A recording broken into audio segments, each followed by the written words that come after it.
जनाब स्पीकर, बहुत शुक्रिया आपका।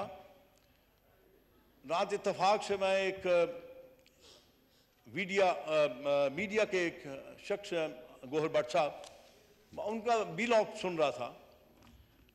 इंतहाई तकलीफ हुई, दुख के साथ ये कहना पड़ता है कि आज ये आलम आ गया है कि वो शख्सियत जिससे पाकिस्तान के लिए इंतहाई अपनी अदालत के दौरान भी, अपनी उस एक मुश्किलात के दौरान भी पाकिस्तान के लिए बहुत सारी खिदमात की और हमेशा से वो गैर मतनाज़ा रहे। और शख्सियत और कोई नहीं जनाब, वो हज़रत कायद आज़म रहमतुल्लाह हैं। एक शख्स जिसका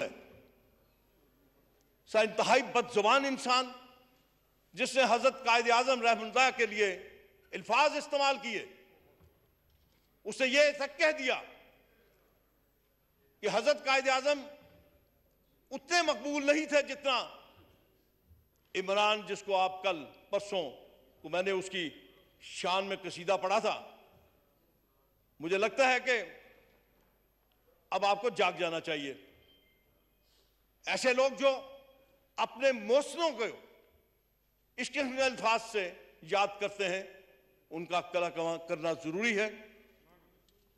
उनके लिए सख्त से सख्त अल्फाज इस्तेमाल करने चाहिए, सख्त से सख्त इकदाम करने चाहिए। उस शख्स की हिम्मत कैसे हुई कि उसने हजरत कायद आज़म अलैहिस्सलाम का मुकाबला उस बंदे के साथ किया जो इस मुल्क को तबाह करने के बर पे है।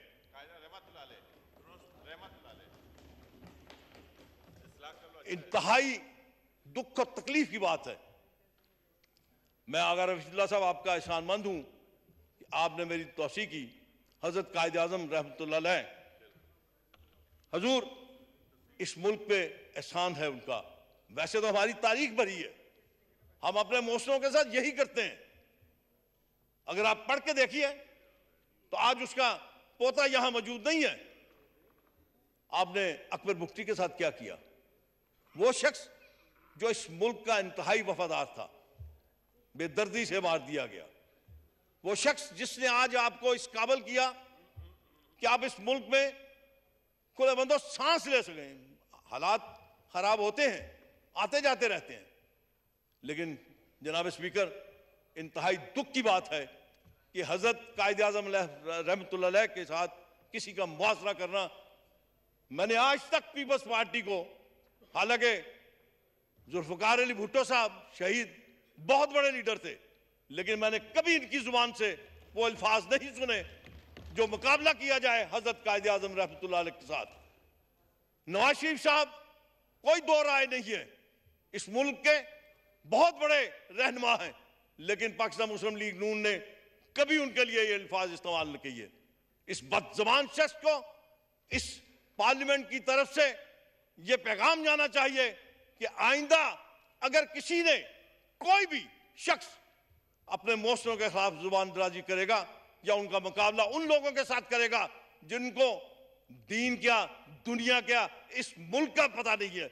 जब कादियानियों के साथ खड़ा होता है तो कादियानियों की बात करता है, जब वो यहूदियों के पास खड़ा होता है तो यहूदियों की बात करता है। जिसको ये तक इल्म नहीं कि दाएं हाथ से पानी पीना है कि बाएं हाथ से पानी पीना है, उस शख्स के साथ आप मुकाबला करते हैं हजरत कायद आज़म रहमतुल्लाह अलैह का। जनाबे वाला, मैं आपसे गुजारिश करूंगा कि इस औलिया मकबूल को एक सख्त पैगाम जाना चाहिए और आइंदा उसको इस किस्म की बातों से इज्तनाब करना चाहिए, वरना आप उसको यहाँ इस ऐवान में प्रिविलेज कमेटी में बुला के उसको सजा दें ताकि आइंदा किसी को जुर्रत ना हो हमारे मौसलों के साथ बात करने की। शुक्रिया जनाब शेख रुहेल असगर साहब, आपने जिस बात की निशानदेही की है, यकीनन ये आपके जज्बात हैं, यही पाकिस्तान के 22 करोड़ लोगों के जज्बात हैं जो अपने बानी पाकिस्तान हज़रत कायद आज़म मोहम्मद अली जिन्ना साहब के बारे में। तो ये बड़ा एक सीरियस बात आपने की है, तो ये मैटर जो है मैं प्रिविलेज कमेटी को रेफर करता हूँ। तो नजर आ रहा है सामने लिखा हुआ है जुल्म मिटने के लिए दो चीजों से मिटेगा भाई। एक, अदल की कुर्सी पे जो लोग बैठते हैं ना, वो अदल के हिसाब से फैसले करने लगे। दूसरा, कौम निकल खड़ेगी उस जुल्म के खिलाफ, तो जुल्म खत्म हो जाएगा। या इन दोनों में से कोई एक चीज हो जाए या दोनों हो जाए। अगर 420 का मुकदमा था, उस वक्त अदलिया में जो लोग बैठे हुए केस देख रहे थे, वो पूछते ना यार चीट हुआ कौन है।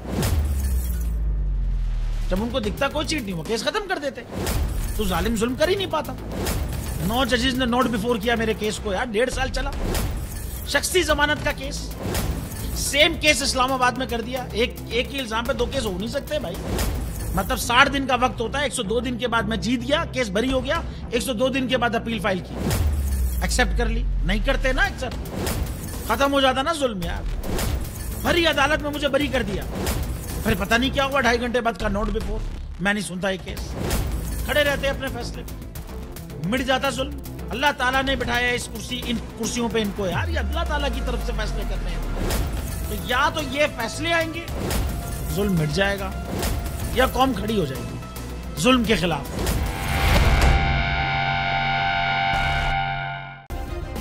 सब्सक्राइब करें और बेल दबाएं ताकि कोई खबर रह न जाए।